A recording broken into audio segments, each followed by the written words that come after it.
Sabi ng Office of the Ombudsman, may mastermind. Sabi ni Senator Lacson, walang mastermind. So I want you to understand that the rule about voting is tied to the control. So totoo, 13 ang kailangan para mapalitan ng SP. Pero ang magpapatawag po ng hearings ay yung chairperson. Why is control important? Because the control, the chairman, schedules the hearing. So meaning, kung mababalik sa kanila, iske-schedule ba nila yung flood control hearing? Kung iske-schedule nila, kontrolado din po ng majority at ng chairman sino ang iimbitahin. Kontrolado din kung once a week, once a month. Dati po, wala naman yung partial report eh. Kaya nga, paulit-ulit ko sinasabi, ang kailangan impartial, not partial.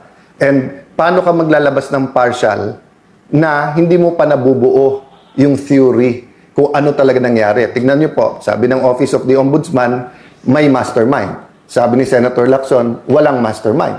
So paano ka maglalabas ng report na partial pa lang? And then, paano nangyari yon na panay oposisyon, na panay sa Senado? 1 trillion budget sa administrasyon, walang involved dito. Sa ibang mga panig ng gobyerno, walang involved pa dito. So, I'm not going to go into the details precisely because gusto natin independent at gusto natin yung committee ang magpatakbo. Nagulat lang po ako na sa lahat ng pwedeng maging reaction ni Senator Tito, sabi niya it's illegal. Papasalamat ako sa mga matitinik natin mga netizens. Nauna pa kayo na tinignan yung Section 18 ng rules ng Senate at yung Section 20 ng rules on investigations in aid of legislation.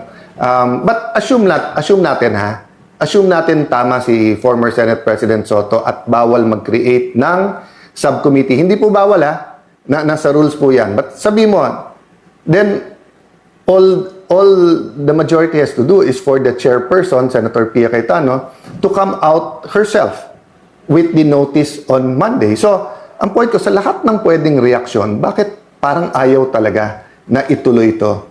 No? So again, we're not here para manggulo, kami ang ginugulo. We're not here para dagdagan pa ang problema ng Pilipino. We're here para yung hindi maayos, ayusin. So until we have true repentance and true reforms, corruption will continue at the highest levels. I was sad because I've been saying this for 3 weeks. I've been saying independent investigation because I do believe the President is being given wrong information. So nung sinabi niya yung barilan, paulit-ulit sinasabi ng NBI at DOJ, wala sa Senate. We have evidence, so mapipilitan kami na i-hearing din yan. So the Committee on Public Order will hear, will get to the bottom of this, will bring the NBI, the DOJ, PNP, DILG, lahat ng nag-iimbestiga, sabay-sabay na kami niimbestigahan lahat, no? So I want you to understand that the rule about voting is tied to the control. So totoo, 13 ang kailangan para mapalitan ng SP. Pero ang magpapatawag po ng hearings ay yung chairperson. So isang strategy po ngayon ng 11, kaya napansin nyo po every weekend, sila ang gumagawa ng sinasabi nila, may babaliktad, may sasama na sa kanila, may nag-iisip. Alam niyo po, ang kudeta, ang isang essential element po dyan ay stealth o kaya yung tahimik, ibubulaga ka, magugulat ka. Diba? So bakit sila maingay about it? One is to try to create distrust among the 13. Secondly is to create pressure. And number 3, bakit nila pinipredict? May huhulihin dyan, may arestuhin, ganyan. Okay. Because may mga kakampi sila sa kabinete. That's very clear, no? So my point is this, no? One of their intent is to not allow the electronic or teleconferencing or any kind of online voting para pag sila majority sa floor, aagawin nila yung mga committee. At pag naagaw yung mga committee, sila na naman magdidikta ngayon kung anong pwede i-hearing o hindi. Nakita nyo po na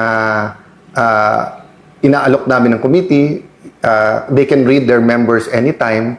So, nagugulat lang ako kay, let's say, kay Senator Erwin, paulit-ulit na wala daw napasa during my time and mabagal, etc. Pero nandyan na yung mga malalaking committee, hindi sila nagpapalista as members. Dati nag-uunahan pa. So, I'll try not to make as much comments regarding the senators because I do believe when you're Senate President of the whole Senate. I can make a list at, para kontrahin yung sinabi ni Senator Lacson of bending backwards. Ha? Sila bending the law, bending the rules. Ako bending backwards. Lahat ng request nila, hindi ko na isa-isahin. Basta't kaya, ginagawa. Sa impeachment po, consensus. I did not dictate anything and maayos na lahat yan. Yan ang ating Bravo Balita. Salamat sa panonood. Follow at subscribe at like na po kayo sa aming Facebook, YouTube at TikTok channel.